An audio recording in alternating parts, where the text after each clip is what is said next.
ایران کے اوپر 2 روز قبل اصفہان کے اوپر اٹیک ہوئے تھے. اس اٹیک کے نتیجے میں رشیا کا رد عمل آنا شروع ہو گیا ہے. رشیا نے یہ کہا ہے کہ اسرائیل کو بڑے خطرناک نتائج کا سامنا کرنا پڑ سکتا ہے.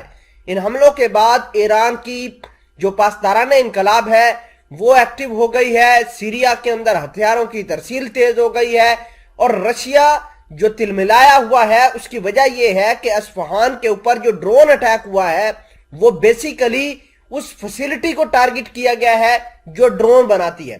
آج ہم دیکھ رہے ہیں کہ ایران کے ڈرون جو ہے وہ رشیا کس انداز سے استعمال کر رہا ہے. وہ یوکرین کی جنگ کے اندر بڑے ہائی لیول کے اوپر جا کر استعمال کر رہا ہے اور پورے یورپ کو آگے لگایا ہوا ہے. اب بات یہ ہے کہ اس اٹیک کی وجہ سے نہ صرف اسرائیل کو فائدہ ہوا ہے بلکہ امریکہ، یورپ اور یوکرین کو بھی بڑا فائدہ ہوا ہے. اس کی وجہ یہ ہے کہ ایران یہاں سے ہی اصفہان سے ڈرون بناتا تھا اور سیریا کے رستے پھر آگے یوکرین کی جنگ کے اندر استعمال ہوتے تھے. یعنی جو ان ہتھیاروں کا ہینڈ اوور کیا جاتا تھا وہ سیریا کے اندر جو رشین فورسز ہیں ان کے ذریعے کیا جاتا تھا، اور پھر وہ رشین فورسز آگے ماسکو کے اندر یوکرین کی جنگ کے اندر استعمال کر رہے تھے. تو رشیا کو کافی بڑا دھچکا لگا ہے کیونکہ وہاں پر اصفہان کے اندر ڈرونز کی پروڈکشن فی الوقت کے لیے رک گئی ہے. اب رشیا مزید ایران کے لیے کیا کر سکتا ہے وہ بھی اس خبر کے اندر ہم آپ کو بتائیں گے.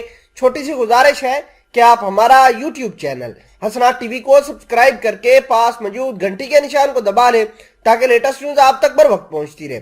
ناظرین گرامی، سب سے پہلے میں آپ کو یہ بتانا چاہتا ہوں کہ رشیا نے یہ کہا ہے کہ انٹورڈ سچویشن پیدا ہو گئی ہے مڈل ایسٹ کے اندر، اور اب یہ ایران کی پریشر میں آ کر رشیا والے سیریا کے اندر اسرائیل کے ٹھکانوں کو نشانہ بنا سکتے ہیں. وہ کیسے؟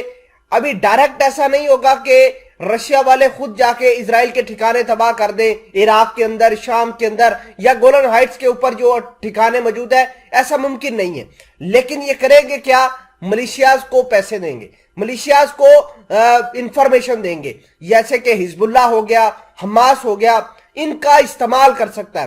دوسرے نمبر پر رشیا نے جو ابھی تک ملٹری ایکوپمنٹ کا وعدہ یوکرین کی جنگ کے بعد ایران سے کیا ہے وہ تیزی سے دینا شروع کر دے گا تاکہ ایران کا جو ڈیفنس ہے اور زیادہ مضبوط ہو سکے. لیکن حقیقت یہ ہے کہ ایران کے جو ڈیفنس سسٹم ہے اس میں ابھی بھی بہت زیادہ خامیاں ہیں. اگر خامیاں نہ ہوتی تو اسرائیل والے یہاں پر 6 حملے نہ کرتے. ایران نے یہ دعویٰ کیا ہے کہ ڈیفنس کی ویکنیسز کی وجہ سے ہی یہاں پر اصفہان کے اندر اٹیکس ہوئے ہیں اور جو ڈرونز پروڈکشن فیکٹری ہے وہ تباہ ہوئی ہے. ناظرین گرامی، اس کے علاوہ پاسداران انقلاب کے 25 ٹرکوں کے اوپر اٹیک کیا گیا جس میں 25 پاسداران انقلاب کے لوگ شہید ہوئے ہیں عراق اور سیریا بارڈر کے اوپر. اور یہ فائٹر جیٹ سے بمباری کی گئی تھی جس کے اندر آئل کے ٹینکر تھے، وہ سارے کے سارے تباہ ہوئے. اور اسرائیل کے یہ ماننا تھا کہ یہ آئل کے ٹینکر نہیں بلکہ ان ٹینکرز کے اندر وہ ہتھیار موجود تھے جو اسرائیل کے خلاف استعمال ہونے تھے. اور ایران کی پاسداران انقلاب مختلف لوگوں کے ساتھ، یعنی انڈائریکٹلی ان کا ٹارگٹ رشیا تھا، کے ساتھ مل کر حزب اللہ کو ہتھیار فراہم کر رہے تھے.